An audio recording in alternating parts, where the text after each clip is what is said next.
মনে হয় স্বরাষ্ট্রমন্ত্রী আইনের ব্যাখ্যা না দিয়ে আইনমন্ত্রী আইনের ব্যাখ্যা দিবেন। স্বরাষ্ট্রমন্ত্রীর এসবে মনোযোগ দেওয়া দরকার।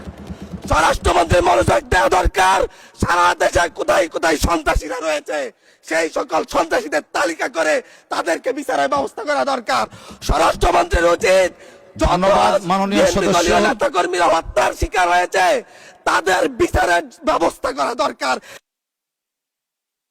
ধন্যবাদ মাননীয় সদস্য। এই ইলেকশনে ভোট ডাকাতি দেখেছি, আমার ঘাড়ি বহরে হামলা করা হয়েছে। আমি কি এই ইলেকশনের জন্য নিজের রক্ত জড়িয়েছি?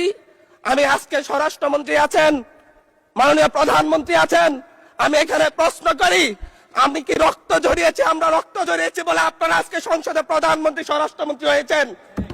রক্ত ঝরার পরে রক্ত জড়িয়ে গুলিবিদ্ধ হয়ে 3 দিনের মাথায় গুলিবিদ্ধ হয়ে দয়া করে থামুন।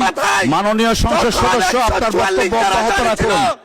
144 ধারার মধ্যে আবার নিজে গুলিবিদ্ধ পা দিয়ে বের হয়ে গিয়ে সংবাদ সম্মেলন করে বলেছি আবার রাস্তায় যাবো, রাস্তা প্রতিহত হতে হবে। আমরা বলেছি নতুন বাংলাদেশ দিব। আমরা নতুন বাংলাদেশ আবার প্রতারণার রাজনীতি দেখতে চাই না, প্রবঞ্চনার রাজনীতি দেখতে চাই না। যেই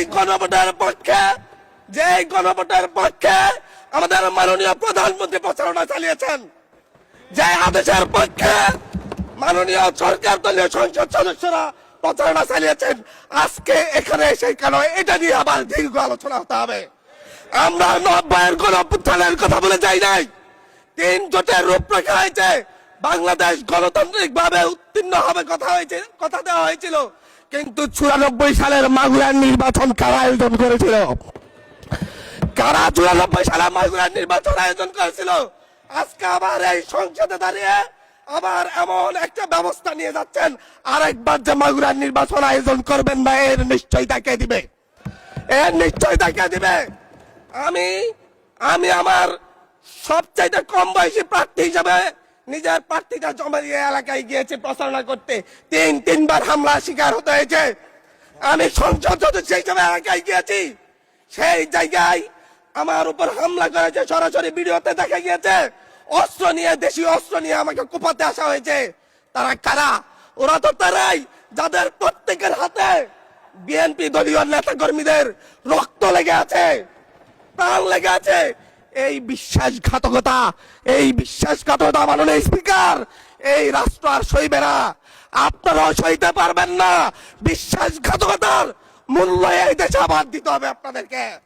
আপনারা যারা আপনাদের ভাইদের রক্ত জড়িয়েছে, খুন করেছে, খুনের মামলা আছে, তাদেরকে আবার পুনর্বাসিত করে আমাদেরকে খুন করার জন্য লেলিয়ে দিচ্ছেন। চট্টগ্রাম থেকে এক সাংগঠনিক নেতাকে পাঠিয়েছে অস্ত্র সহ আমাদের লোকজনের উপর হামলা করতে। ভোটের দিন সকালবেলা থেকে প্রত্যেকটা ভোট কেন্দ্রে অস্ত্র দিয়ে মহড়া দিয়েছে। 30টা ভোট কেন্দ্রে এনসিপির প্রার্থী, বিএনপি 2 জন বিদ্রোহী প্রার্থী সহ কারো এজেন্টকে ঢুকতে দেওয়া হয় নাই। এটার জন্য কি আমরা আমাদের রক্ত জড়িয়েছি? মাননীয় স্পিকার, ইলেকশনের একদিন পরে আমাকে আর 1 মিনিট বাড়িয়ে দিবেন মাননীয় স্পিকার, 1টা মিনিট। মাননীয় স্পিকার, ইলেকশনের পর দিন এক নারী অভিযোগ করেছেন, এক নিরীহ নারী, ওনাকে ধর্ষণ করা হয়েছে শুধুমাত্র শাপলাগুড়িতে ভোট দেওয়ার কারণে।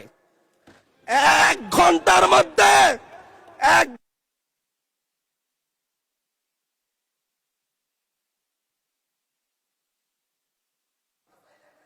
ধন্যবাদ মাননীয় সংসদ।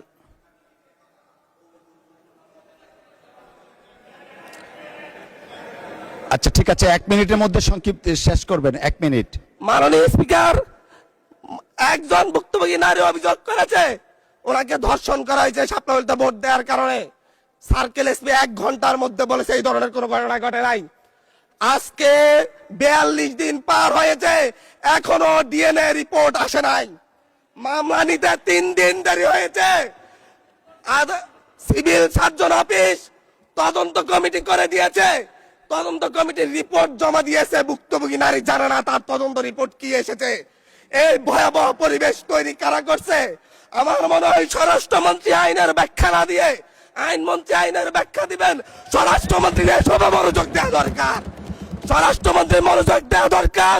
সারা দেশে কোথায় কোথায় সন্ত্রাসীরা রয়েছে সেই সকল সন্ত্রাসীদের তালিকা করে তাদেরকে বিচারের ব্যবস্থা করা দরকার।